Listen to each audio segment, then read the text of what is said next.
Donc pour nous, les enjeux du 11e programme, c'était d'abord une contrainte budgétaire, puisqu'en fait, on a une baisse de l'enveloppe globale de près de 16%. Pour différentes raisons, notamment, il y avait un prélèvement de l'État qui était de 250 millions sur l'ensemble de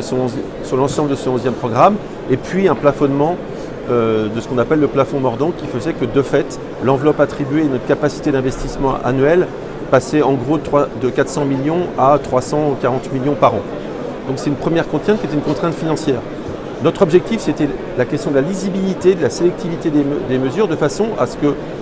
notre 11e programme réponde aux objectifs du SDAGE en matière qualitative et quantitative, notamment la qualité des eaux, avec le petit cycle de l'eau et le grand cycle de l'eau. Et notamment, on a fait en sorte, dans les grands principes, 1, les enjeux qualitatifs, 2, les enjeux de solidarité territoriale, faire en sorte que les territoires ruraux conservent des aides, des capacités d'aide supérieures aux autres territoires, et notamment entre le 10e et le 11e programme, les capacités d'aide sur les territoires ruraux, ce qu'on appelle les ZRR, restera à peu près équivalent. Puis on a essayé d'intégrer les grands principes, notamment la question du changement climatique, et de faire en sorte que dans ce 11e programme, on puisse anticiper sur la question du changement climatique.